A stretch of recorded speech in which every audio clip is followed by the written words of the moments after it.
How's it going, everyone? My name is Destiny Element. Hope you guys are all doing well, and we are back with another Honkai Star Rail video for today. And it's been a while, man. It's definitely been a couple months, about 3 months since my last upload, and it's been a lot of stuff has been going on. So your boy recently graduated, and just like without getting into like too much detail, right now we're just kind of transitioning from school life to work life. So, but with that, I do find myself having more free time than usual because I'm not in school, and I wanted to get back into uploading. So for anyone new that's coming to my channel, welcome. I upload Star Rail content, and I play a lot of Honkai Star Rail. And for the people that do know me and that do watch my videos, thank you for supporting me, and thank you for coming to check out my videos again. So I want to get back into uploading. I'm going to try to upload as much as possible. I'm not going to make any promises, but I will try to upload as much as I can and try to get as many videos out as I can, but I still want it to be quality content. So I'm going to try to upload a couple videos this week, but for this video today, we are going to be discussing the 2.0 live stream. So honestly, I can't believe we're here. It's like it's been almost a full year of Honkai Star Rail, and we finally got the 2.0 live stream with Penacony. So in this video, we're just going to be discussing the live stream. I'm going to go over my thoughts and opinions. I am going to be doing a separate video, however, on Black Swan and Sparkle, if you guys should summon on them and what kind of team comps they would do really well in. And then I'm also going to do another video going over Stellar Jade count and how many Stellar Jades you guys can expect to get with 2.0 coming out. So with that in mind, if you guys do enjoy the video, leave a like, comment, subscribe. It really does help me out. Let me know what you're most excited for when it comes to 2.0, and also what character you guys are going to be summoning for. So yeah, so getting straight into it, we have this wonderful art of Black Swan, Sparkle, and Misha. So with 2.0, we did get a really nice trailer, and then we also got a lot of information on the character. So the first thing I want to talk about is Black Swan, without getting too in-depth with her kit, because I do want to talk about it in a different video. So Black Swan is going to be a win nihility character. She is going to specialize in dot damage. So her whole kit revolves around debuffing the enemy and applying stacks of Arcana on them, and basically that Arcana stack counts as a dot. So the more Arcana stacks that they have, the more dot damage they take. So she is going to work exceptionally well with Kafka. Like, her and Kafka are going to probably be like the best pairing you could possibly have for a dot damage team. Like, she's going to replace Sampo, and honestly, I'm really excited for her. I'm going to personally be summoning for her. She is a memo keeper for the Guardian of Recollection, so we're getting some more lore. It's pretty nice. But basically, I didn't want to go too in depth with her skills just yet. But getting into Sparkle, she is actually going to be a Quantum Harmony character, and this is like her design. I absolutely love. It kind of reminds me of Hu Tao from Genshin Impact, and she's definitely a really interesting character because we know she's one of the mask fools, and she's basically a part of Aha and the Eon of Elation, just like Sampo. But with the introduction to Sparkle, we do have, in my opinion, a more cohesive mono quantum team. So you would basically do like Silverwolf, Sealy, her, and Fushuan, and that way you have a debuffer, a buffer, a sustain, and then you have a DPS. But Sparkle's whole kit revolves around having extra skill points and basically advancing allies' actions. So she's a really good character. If I do have extra summons, I don't know if I'll summon for her because I do want to go for Archeron, but very, very strong start to 2.0. Really love the character designs for both of these characters. So but getting into that, we do, and then there's also Misha, who I will cover in another video. But looking at the banners, so we do have Black Swan coming up first with her light cone, and her banner is going to have Misha, Tingyun, and Gwenevin. And then we have Sparkle, who's going to have Sampo, Xingshui, and Hanya. So both of these banners are pretty all right in my opinion. So if you're going for a dot team, Black Swan is going to be a great pick. Plus you have the new 4-star character Misha. So this is like, it's kind of like alright, if you don't want to run a dot team but you want Misha, this could be kind of iffy to summon for, because Misha may just show up on another banner where you actually want the 5-star.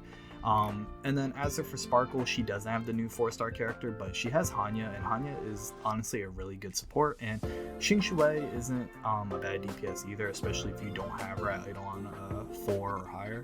But besides that, we do have some rerun banners. We have Imbibder Lune and Jimmy Wen. So this is kind of weird. I'm surprised that they're doing Jimmy Wen now. Like, I thought he would have honestly had his rerun already, like a couple updates ago, you know, because there's other characters that came out later after him and they got a rerun before him. So there's that. But looking at Penacony, we do have some new areas that we will be able to explore. So I think they said there will be two new areas that you can explore.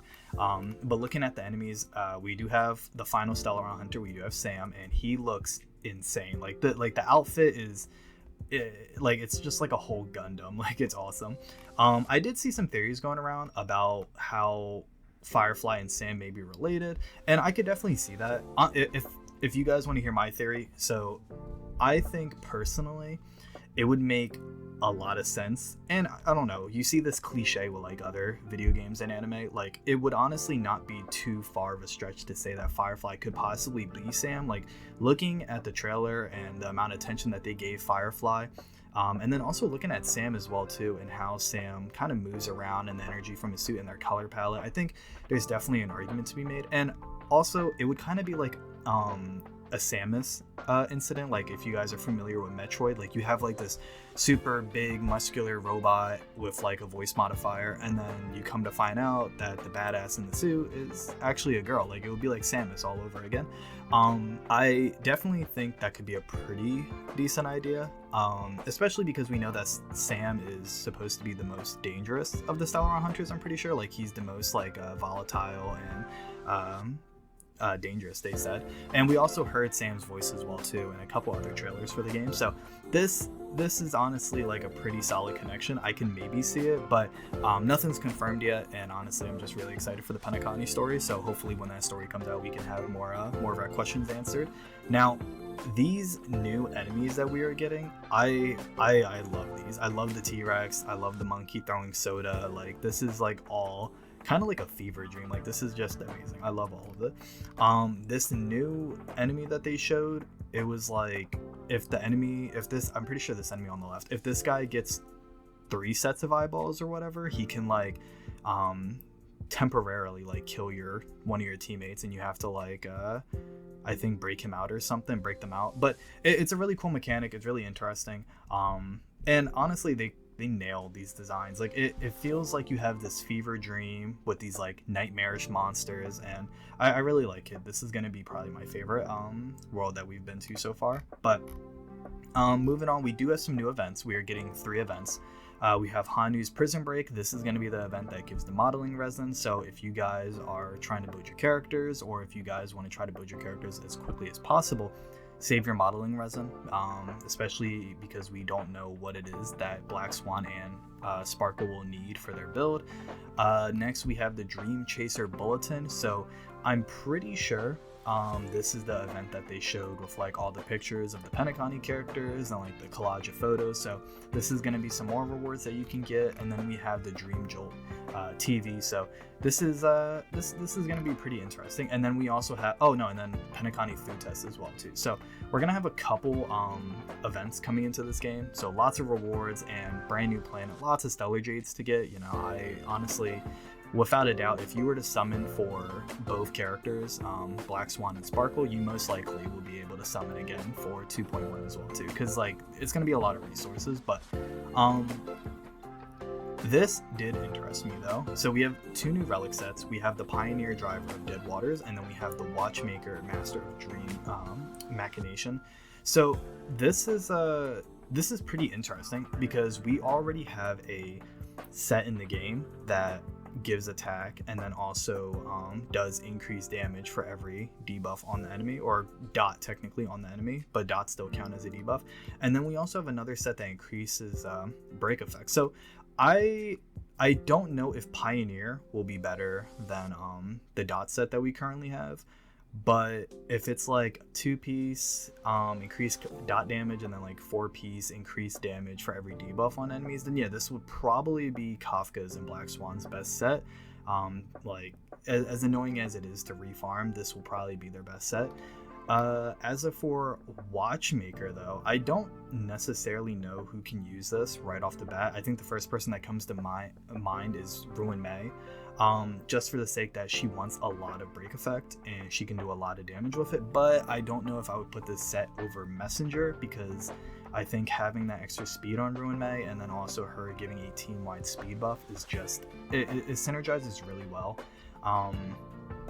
Another character that can maybe do well with break effect is honestly Kafka and Black Swan again, like any dot character. So with a lot of dot DPSs in the game, having this extra break effect would be good, because then you could do your initial damage, and then you can also have your break dot, and your break dot would do more damage. But I mean, this is gonna be situational. I feel like this set, the break effect set, will be situational. This one could honestly be good on multiple DPSs, especially if you're running an agility character on your team. And also looking at Black Swan, she supplies a lot of debuffs by herself. So we're just gonna have to see when the sets come out. But something that I do love that we're getting is the Fate Atlas. Now this is something that I wanted so badly in like a lot of MiHoYo's games, you know, because Genshin we don't really have it. But this is a complete timeline covering the whole Honkai Star Rail story. So like this will cover the eons, everything that our Trailblaze has done. It's going to talk about our characters, and it's going to say all of it in order. It's going to go over side quests that we've done, events, and this is absolutely phenomenal. I think for anyone new that's coming into the game and they're trying to catch up on story and they don't really know what's going on, and they're trying to like rush through all the text and the cutscenes, and they're trying to make sure that they can catch up on content, they can go back and look at this so that they can actually, you know, they can look at this on their own time to review the story and see what they missed or what they're confused on. So this is wonderful. I love this so much. And even someone like me, like I've been playing day one, like there's still a couple things that I feel like I'm blanking on. So this is great to have. We do have some relic enhancement optimization. So with this new update, if you dismantle gold relics, you will be able to get XP from them. And then we also have the ability to choose the enhancement mode as well too. So this is all great, like really good optimization for relics. Then we have some new villains. So we have the Annihilation Gang with Duke Inferno. So for anyone that was playing during Dr. Ratio's event, or I guess Ruin Mai's event, it was we got a little bit of introduction with these guys, and these the Annihilation Gang, I'm pretty sure they represent Nanook, or they're trying to do everything that they can to get the gaze of Nanook. So very interesting character. I'm super excited, especially for this one in the back, because I'm pretty sure she's from Honkai Impact, and then I want to say her as well too on the far right. So besides that, yeah, this is kind of everything. Here's the codes also from the live stream. Oh, this update as well too, we are getting 2 multis for free. We are getting 20 polls for free. We're also getting some new light cones as well in the Forgotten Hall shop. So this is honestly like this is a really great update. You know, new light cones, that's going to be really great for free-to-play players, and this is also going to incentivize more people to do Memory of Chaos and Pure Fiction and Forgotten Hall. So definitely a great update. Getting 2 multis this update is also kind of insane. If I had to guess, before we wrap up this video and the information, if I had to guess, with the introduction to Penacony and the location and the chest and everything else that we have, I would probably say on average we usually get about like 8.5, maybe 9 multis per update.